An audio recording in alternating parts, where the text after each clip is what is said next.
What's going on, everyone? Welcome to another edition of BYP. Back here, play This Rich meeting is Quinones being here. It's been a recorded. very busy week. Don't forget, check us out online at Rich Q on Q, the YouTube channel at Rich Q on Q, hashtag BYP.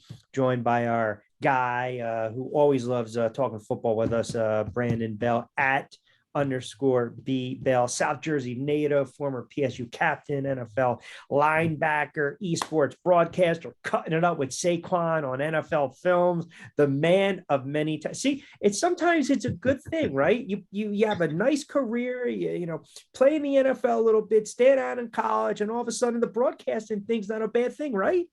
No, sir. No, it's not. It's a nice way to stay attached to the game a little bit, as you said. Talk to some familiar faces, guys that I know, and it's the game of football. It's the game we Yeah. love, grew up doing, so still in it. Hey, by the way, familiar faces. What's up with your guy, Micah Parsons? Just basically, dismissing Jalen Hurts as a potential MVP candidate there. You hear something like that as a player, you just think nothing of it, or the competitive nature, or is that something where Jalen Hurts might have a little more chip on his shoulder? Yeah, I take it as competitive nature. The NFC East, that rivalry, everyone's gunning for the Eagles. I mean, they've been on top of it all year, so heavy lies the crown, I say. So I Yeah, right. think Jalen definitely he won't forget that. They got to see each other. They have to see each other one more time. Yeah, they play Yeah, Christmas Day. Yeah, yeah. So big huge game. game, and I love it. More fuel to the fire. When you watch Jalen Hurts, right? And I know there's these narratives that have been spun like, we can't believe how he's involved in this. Listen, I can't sit here and tell you that I watched every clip of Jalen Hurts in college, but that would be a lie. I watched enough of them where I said to myself, and this is no disrespect on him. Hey, he's a nice little quarterback. Let's see what happens. I always thought he was a gamer, and then the natural talent and the God-given ability, and then you give him a target that can go up and get an AJ Brown. You give him a couple weapons and you just let the kid loose. So I'm not going to sit here and say I'm in awe, I'm shocked. I mean, I just think sometimes it takes a year or two, right? The game to slow down a little bit, to instill that confidence in a player. And that's kind of what we're seeing right now. So I don't know, when you hear people sit there and the other talking heads, like, I can't believe the transformation, do you just kind of sit there and roll your eyes and you're like, come on, man, this guy was balling before, this happened this year? Or do you also take in consideration more reps, a lot more confidence, you give him some weapons, and the franchise did right by him by surrounding him with some pieces to make it work? Definitely. Yeah, I think for me, I see both sides. I see the big picture. In today's media and a common fan, the kid comes out as a rookie, he's not too sharp. You write him off, oh, he's no good, he's a bum, da da da da. He can't play. But as you said, this kid is coming from Alabama, and Oklahoma, two Yeah. standout college programs where he was the starting quarterback. He can play. And as you said, give it a year and the organization, kudos to everyone, kudos to Jalen himself progressing to the organization, as you said, surrounding them with talent, the system, everything is just literally clicking right now for the Eagles. And you got to give everyone the props. Props to Jalen, because being an NFL quarterback, regardless of how much people think they can and think they know, it is a tough gig, one of the toughest gigs. So Yeah. he's doing it right now at a high level. But that's the thing too, B, to kind of echo your sentiment. Like, you have to have, when guys have, I found when guys have career years, the team, it goes hand in hand. They do exceptionally well, right? Right. Carson Wentz, the year the Eagles went to the Super Bowl, Carson Wentz was having, the irony, right? Career year, Yeah. MVP numbers. Unfortunately, he got hurt. But they were having a great season. Same can be said this season. I don't care who the hell's on your schedule, man, because you know what? You can't apologize for that. You can't. You No. play who's in front of you. You take care of business. But it is just crazy when you think about it, because right now, hands down, he's the best quarterback in the NFC East. And you can make a case he's arguably the best quarterback in the NFC. And you can also take it a step further and say, right now, he is the best quarterback in the NFL. Now, people are watching, are going to sit there and say, Q, what the hell? Are you out of your mind? No, I'm being objective. That's how good this kid is Right. playing. And it goes beyond the numbers, the decision making, not turning the football over, the being tough, gritty, the gamer in you, extending plays. I just it just fascinates me how the NFL is such a week to week basis. Yeah, He goes for out sure. and lays an egg in Chicago. There's going to be some jackass on social media or talking head see, oh, we bought into Jalen Hurts too Yeah. quickly. Now, I think he's just playing at an exceptionally high level. And I made this point all week long, and I'll echo it again for you and the viewing audience. I have no problem saying right now he's the NFL MVP. I have no, Right. and I can back it up. Yeah, me neither. And I think to your point about, if he does lay an egg against Chicago or any these last few weeks, it could change the narrative. But, well, I'll say that because we've seen it with Tua. Tua was flying high too at the top of that Right? MVP race. 1.5 bad games, and not even bad games, just they lost, and Yeah. lackluster numbers weren't Yep. exactly there as they were. And that narrative pops up. But as you said, Jalen, you can make the argument for Jalen right now. And it's okay, yeah, he's not Pat Mahomes and Allen. He's not the same quarterback. Those guys are obviously naturally a little bit more God gifted with the arm and things of that. But what he's doing right now, as you said, with the team right now, he's playing the best right Yeah. now. And that's what, as you said, the team is the best because of the quarterback. So And it also helps, right? Teams in the NFL when you're hot at the right time. It's not, you know, how you're playing. It's how you're playing at a certain point of the season when you yeah, start to get hot. Right? We're seeing it. Look at some of these teams that are doing their 180. Cincinnati all of a sudden, starting to crank up a little bit. Washington to some extent. Detroit. Jared Goff quietly has put together really good year. a really nice season, man. And no one's talking about Jared Goff, but he's quietly put together a really nice season. And maybe it was just to change the scenery, the right head coach, the weapons around him, and maybe having confidence on letting him throw the ball down the Yeah. field. I am curious to get your thoughts on the Giants from this standpoint.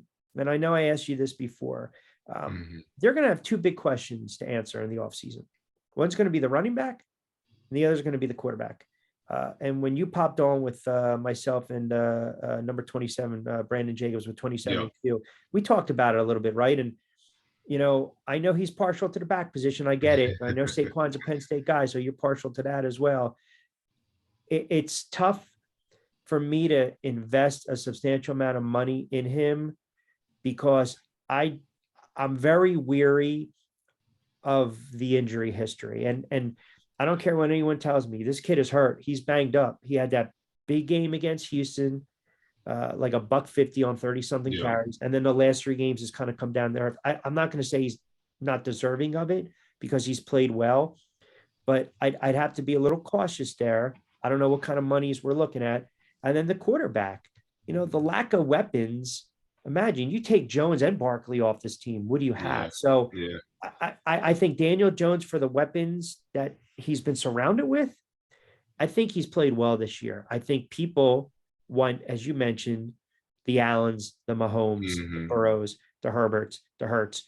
They don't grow on trees. So where are you at right now when it comes to maybe a potential decision on Saquon and then Daniel Jones? Yeah, it's definitely tough. The nature of the position, the running back position, and you got Jacobs will say it. I'm sure he says a lot. It's a beat 'em up kind of position. As Yeah. you said, what's the offense without the 30 plus carries and the explosiveness of Saquon? Really, that's been their offense this year, even Yep. with him being banged up.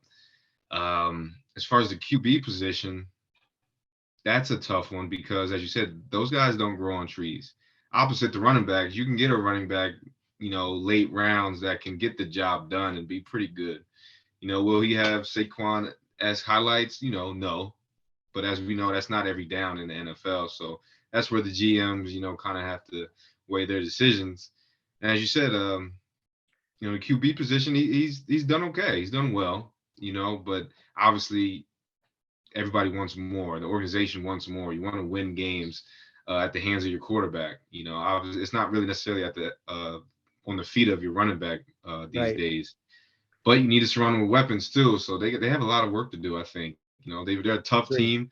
and they got a big game this weekend. You know, everything's still on the table for them, so we can't write them off. But they need a lot, I'd say.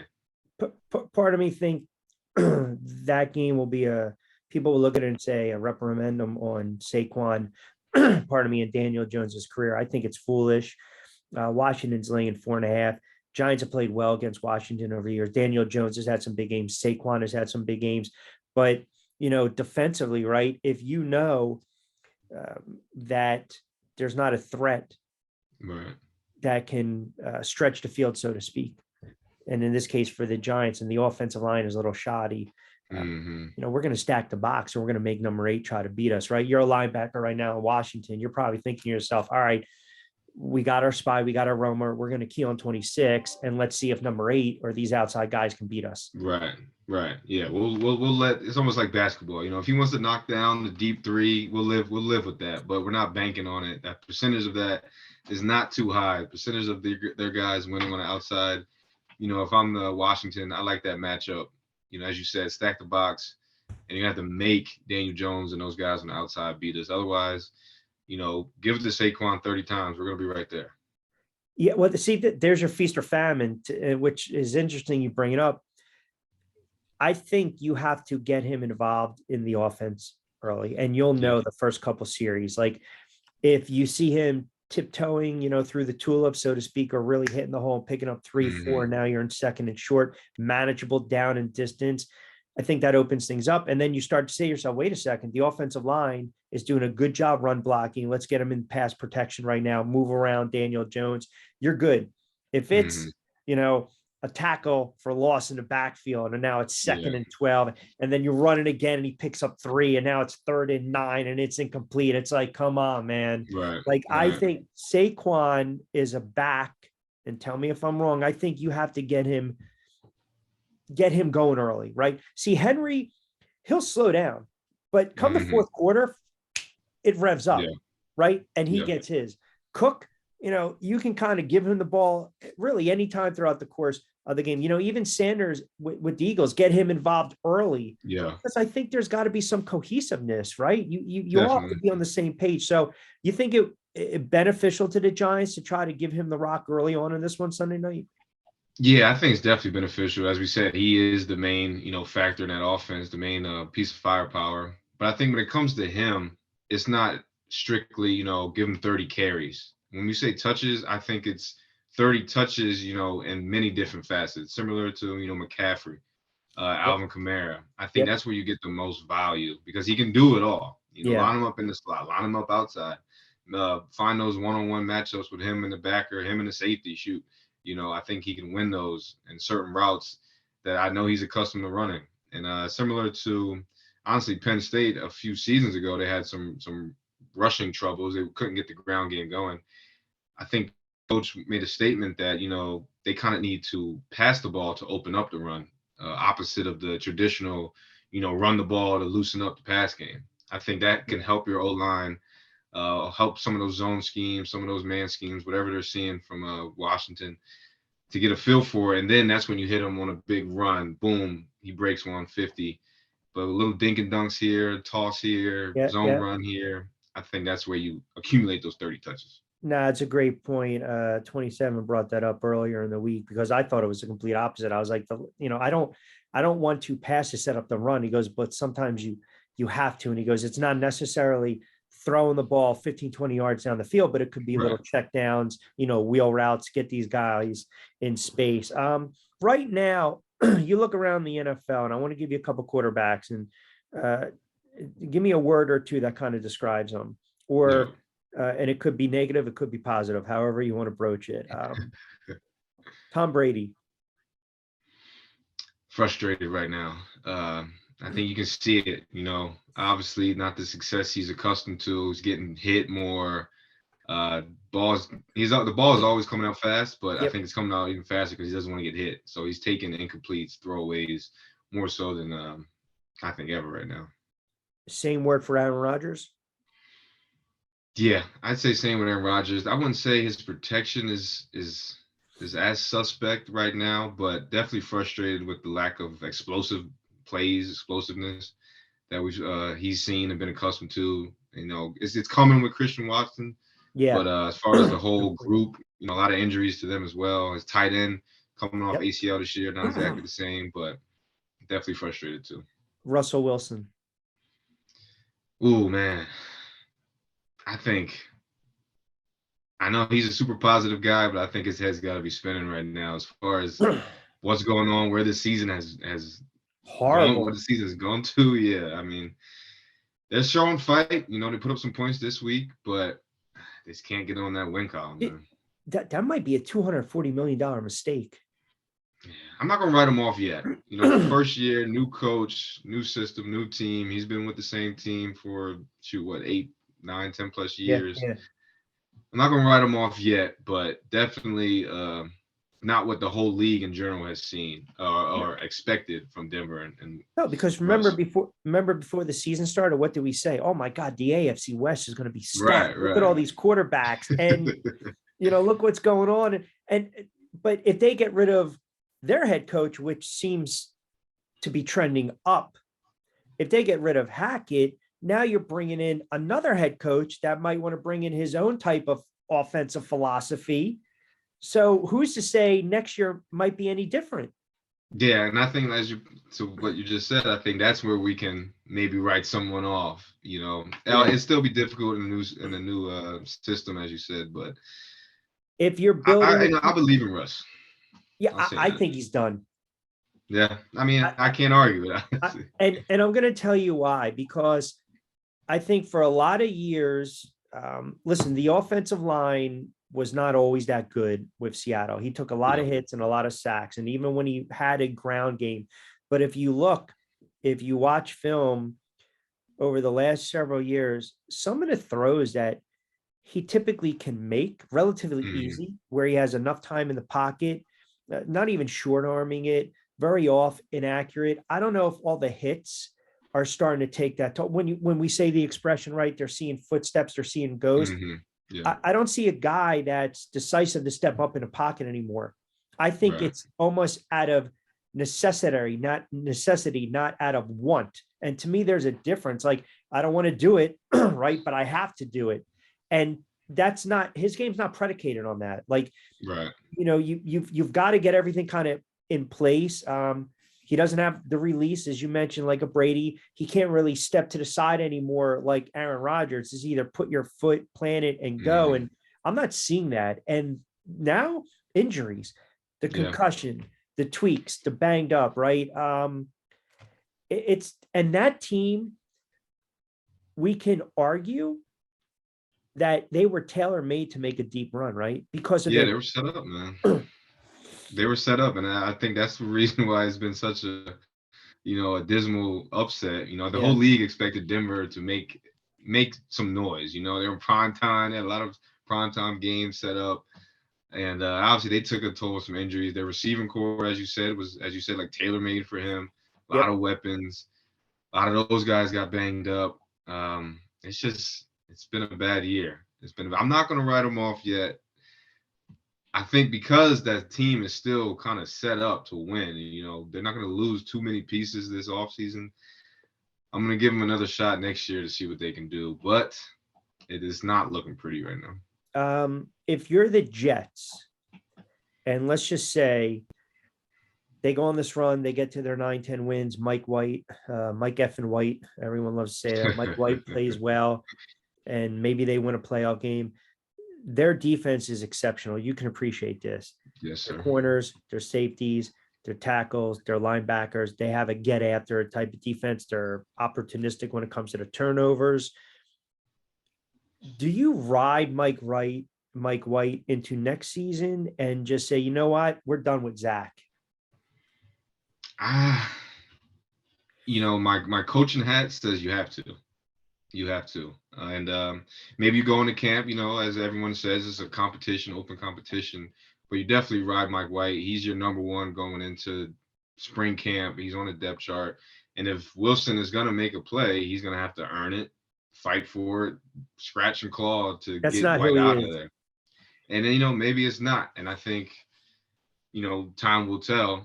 Maybe they need someone in there. But the investment, my GM hat says, unless you get some trade offers, he's gonna be there. Yeah. So put your player hat back on. If you have a quarterback that sits there after a bad loss and throws for 70 something odd yards and they muster no offense, and a reporter turns around and asks the quarterback, "Hey man, you think you let the defense down? You're a defensive player, man." And I turn around, I'm the quarterback, and I'm like, "No." Yeah. How is that perceived in the locker room, man? You played. How's that perceived Yeah, in the I locker room? mean, it's perceived just how anyone in the public would perceive it. It's BS, and you see it when Mike White took the helm. Mike F. and White took the helm. It's a different energy. The guys got the shirts. They're Yeah, rocking the yeah, shirts off the plane. You can tell that's their guy. And it's almost it reminds me of the Eagles with that magical year they had. Although Wentz was playing very well, so it's slightly different. But for whatever reason, the Eagles played well with Nick Foles because he's their captain, he's their guy, the quarterback, he's the head of the helm. He can yeah. gather the troops, Yep. in a different way. So Yeah. I think the writing is on the wall I, in Forum Park. I think so too. And really with the Eagles, I mean, they went from ginger Jesus to sexy Jesus. It happened. So, I mean, right. Is the linebacker position a lost art? No, no, I don't think so. I mean, it's different as the whole game is different now. Every position is changing dang near, but it's definitely not gone. But you It's know just, why I asked you that? yeah, why do you? Okay. I'm glad you asked me that. Okay. Name me 5 linebackers in the NFL. Okay, I go with Demario Davis is doing it at a high level. High level. Um, Warner, San Francisco is probably the best right now. Very good player.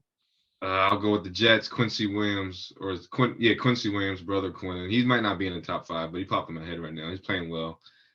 Zaire Anderson, the Colts is playing well. He's having a magical year, stepping up for Darius Leonard, who's another linebacker, but he's not playing. And then I'll go with Jerome Baker. I mean, I can go on, but that might just be me. Shoot, That's even Philly Edwards is playing well. I'm not sure if and they'll you didn't keep even him, name your but guy, by the way. who's that? I'm sorry.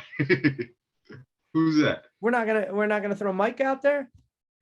Oh, it might counts. I mean, I kind of classify him. He is an edge rusher. Hybrid. He can do it all. But when I you say agree. backer to me, I think stack backer. Ex- Off so the ball. okay, you pretty much made my point. You played the position. You played in college in the NFL. You know that. I feel as though the fans, they and even the talking, we don't talk linebackers anymore. We Yeah, don't. We I get we that. we we don't. You know what we talk? The corners, the shutdown corner, the edge rusher, the left tackle. That's where we're at right I now, mean, right? it's the sexy picks. I get that. I understand that from that view. I mean, it's the guys that get paid the big bucks that have better chance of changing the game, which is the edge rushers. They're gonna get the sacks or strip sacks. The cornerbacks are gonna get the picks. Sauce Gardner. They get all the flashy hoo ha, and then then it's everybody else is just quality players, but those are the guys that run the defense. Majority of Yep. the time is the safeties, the You linebackers.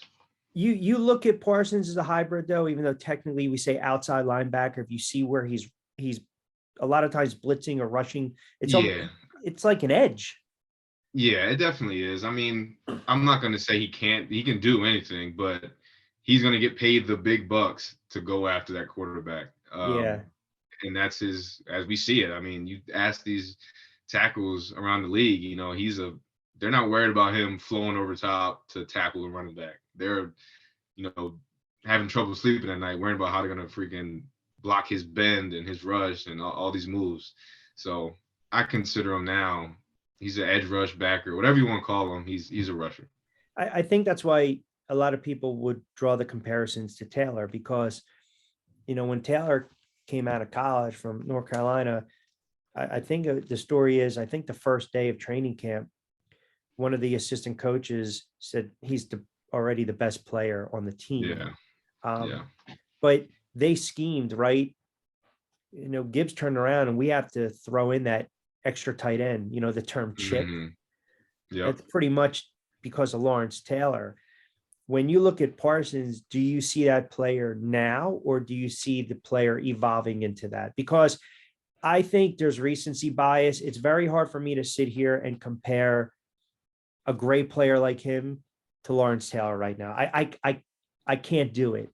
I I fully watched understand that. Lawrence Taylor's pretty much his entire career, and when you talk about a guy that wrecked games, I mean, I Hmm. saw him wreck a game on Sunday night with one arm against the Saints. I mean, Yeah. he wrecked games. Are you ready to put I mean, Parsons in that I category? understand that, and it's almost like the Jordan thing. A lot of people my age, some people say they seen Jordan play. You don't remember that young watching Jordan play, but we all know he was great, and that's how I see Lawrence Taylor. When it comes to Micah, I'm gonna have to say, yeah, in this day and age, it might not be the same type of carnage, game wreckage yet that Lawrence had, but in his own right, he's having that success right now. And I guess yeah, when it comes to every game and every week, he's two, 1.5 sacks, and he's not far from it now. But I think he's still a game record. If you don't account for him, he's gonna find a way to wreck that game. I like how you got a little juice in you when I mentioned that the linebacker is a forgotten position, man. I got to look out for the guys, man, because you're right. You're right. You're 100% right. The guys, people aren't going to talk about those stack backers that are just racking up tackles, 130, 120 plus tackles, Nope, because they're not picking up sacks, nope. which is the, The sexy you thing, know, right? The sexy. yeah. But even you can even make the case too with some of the tackles sometimes where you're clogging up the middle and you're pushing back the offensive lineman. You might not make the box score, so to speak, right? But you're being Hmm. disruptive. Oh, yeah. Yeah. Like the Giants, for instance, they have no linebackers, Hmm. and you need linebackers in this league because, especially the athletic ones, the guys that can drop back at coverage, Yep. right? That's Yep. what do you hear when you're watching the game, right? Um, right away, here's the mismatch. You got a running Hmm. back on a linebacker. You got a tight end on a linebacker. Yep. But a guy like Parsons, you're not really sweating that out because you're like, all right, he's going to win this battle. There's only Right. a handful of those guys in the NFL that you can kind of build that defense around. And that's why I mentioned it to you because I thought you'd appreciate it. I just don't hear people really raving about it as much. They really only bring up the kid in Dallas. Yeah. And I You think you're know, not. I think the only people that will bring up the traditional backer is the fans of whatever respective team. yeah. Those are guys that pay attention to guys that are running around sideline to sideline. Oh yeah. Whether it's they'll notice if it's happening or if it's not happening. As you said, maybe it's not happening so much for the Giants the same way it's happening for San Fran. With a guy like Warner in the middle and Greenlaw. Two Yeah. guys that are pretty good. Warner is definitely He's a the very I'd good say the player. best Oh yeah. stack backer right now. Who's But built right yeah, now, and we have to go on the premise 100% healthy, that can go into Philly and beat the Eagles. I'm always gonna say Andy Reid and the Chiefs. That's a possibility. Well, I'm saying playoffs. I'm sorry, not Super Oh, Bowl. okay, okay, I'm okay, sorry. okay, I okay. apologize. Um, it's any given Sunday. It could always happen. I'll say Dallas. As we talk about Parsons and those guys, that's definitely a possibility. Bearing health. Because they can Trust get that after head Jalen. coach. You trust that head coach in a big spot? I mean, we're between the tweeds now, but I think I'm just speaking on talent and the scheme right now. Yeah. I think Dallas is definitely because Jalen didn't have his best game against Dallas. He got sacked a few times, more than a few times. They got after him. Obviously, they still won, so it doesn't really matter. But Now they have a they healthy definitely, Dak, Dallas. yeah, Minnesota. I mean, I don't know. They're kind of, for whatever reason, they're kind of falling by the wayside. We'll see how they come out this week. Another big game, but um, San Francisco with the defense. I'm not sure if defense alone they're going to be able to beat the Eagles. It'll definitely be tight. They'll keep it relatively close, but they're going to need to put up points. And I'm not sure. The Eagles' defense is no slouch as No. well, and I'm not sure they're built to do that just now. With Uh, we'll see how the young QB. He may have a magical year, but right now I'm going to say no. that's a good point. That's a good point. And then lastly, before I let you get out of here, give me a team that can make a run in the AFC, not Kansas City or the Buffalo Bills. I'm going to say the Chargers. I'm gonna say the Ooh, Chargers. I really like Herbert, and they're not. they've had They've been some bad banged up. losses. The defense has so much talent. I want to believe they can just bring it together for a run. The offense, I'm not too worried about. Obviously bearing health. They got their receivers back right now. Eckler he gets it done, and Herbert he's a robot, man. He's big, tall, strong, fast, like some other guys we talk about, and he Yeah. makes good decisions. They're 7-6 right now. They've got Tennessee, Indianapolis, the Rams, and Denver. And they got the win against Miami. I They think they'll can be get past favored in all of those. Tennessee. They can get on a little run here Hmm. and get to 10, 11 wins. But again, I also don't know about that head coach. And I'm a huge Herbert Yeah, fan. I don't know about. I think I really believe there are head coaches in the NFL that you can have a great team and all the pieces, and yet oh, for sure. they can be the reason you're not For going. sure. That's a good point because a lot of people don't think that way. Maybe the individual city will come down on a coach, but any other time it's blame the quarterback, blame the tackle, blame this guy, blame that guy. Yeah. I mean, as I know, as a team player, it's the whole team. It's not one player's fault. But you know, what's a player without a coach? What's a coach without a player? That's They right. both can mess it up. But never blame the linebacker. I don't know. We miss tackles. If you miss a game with a tackle, I can't help you. I don't know. Yeah, then you're in trouble, right? Like Yeah. the all 22, you circle it. All right. Lastly, before I let you get out of here, and I appreciate it as always, pal. Of course. I know I see you posting stuff with Saquon. You got the director's hat, the producer hat. What are you doing? Some stuff, a little B-roll action with NFL films. What do you got going over there? Yeah, man. I'm right now. I'm soaking up, being a sponge to the game. Producing, editing, anything I can do, I will do, and just trying to learn as much as I can, and take it wherever it takes me. Honestly, it's kind of my second career. That's how I look at it. Accomplish one, and I'm trying to just move up the ranks. Kind of started once from the bottom of the totem pole again, and that's fine with me. Just trying to work my way up and see where it takes me. So I always had my routine early on Mondays. I had to be there by 4:30 in the morning because I was Mm, what they would call a motion picture technician. okay. It's a glorified position.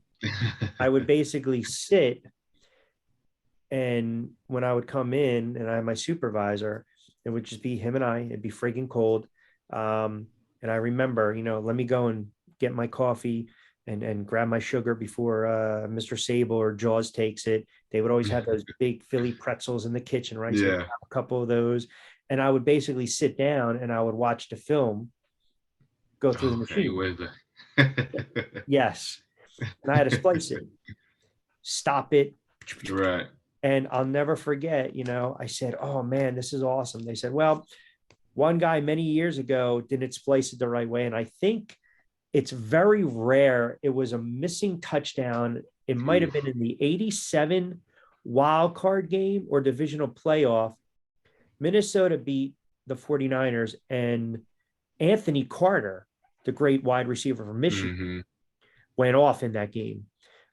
So they said, you got to stay awake. And it was so hard to stay awake. But the best thing about it was every Tuesday we would go in the theater and we would get the first look at Inside the NFL Yeah. Yeah. or NFL Films Presents. But then I would bug, and God rest his soul, Steve Sable. I would always try to walk past his office and bug him. I want to work in the vault. I want to work in the vault. I'll work Hmm. for free. And he's like, no one works for free. And I was like, I'll do it. It's like, we'll figure something out. And on Right. Tuesdays, I would hang around an hour or two and I would work in the vault and I would just Man. organize film. Have you been in the vault? No, I haven't, man. Privileged few. Privileged few. You walk and you make like, and again, this was the offices.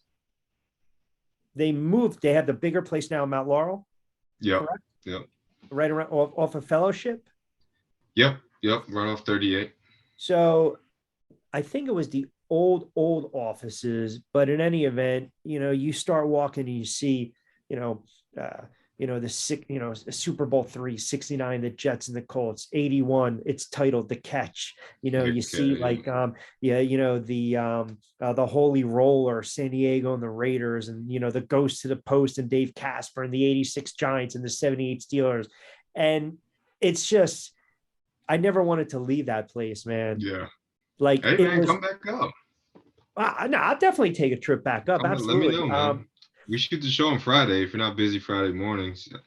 Definitely can step in. But otherwise, any day of the week. I might have to do that. I might have to take a little ride up. But I just like you, man. I would just observe that stuff. It just, I can sit and watch film and watch that kind of stuff like 24/7, man. I never get tired of it. That's how I was as a kid. No, it was fantastic. But, I always remember though, they would always be like, they would joke with me. They're like, all right, don't touch anything. And I'm like, all right. I'm like, I won't, I promise I won't do it. But it was fun. All right. Listen, pal, I held you enough. Don't forget, everyone, follow Brandon on Twitter @_B Bell. Does a great job. South Jersey guy, former Penn State captain, NFL linebacker, producer, esports broadcaster, now hanging out with Saquon Barkley. I mean, come on, man. You got the life, brother. I'm trying. You can catch me up in East Rutherford this weekend too, at MetLife, doing esports broadcasting with our guy Larry Ridley. Nice. He's got me going again, so getting back into the is that streamed anywhere, or that's just in house? Yeah, it'll be streamed. I believe it's streamed on the Twitch, Compete Forever, the esports channel. But you tweet it out? Yeah. It's been tweeted. I'll retweet it again if you. All right. Let us know. All right, B. I always appreciate you, brother. Thanks for jumping on back. Thank you, man. I gotta get down there. Come inside the studio. Yeah, absolutely, brother. All right, man. Be well. You got it.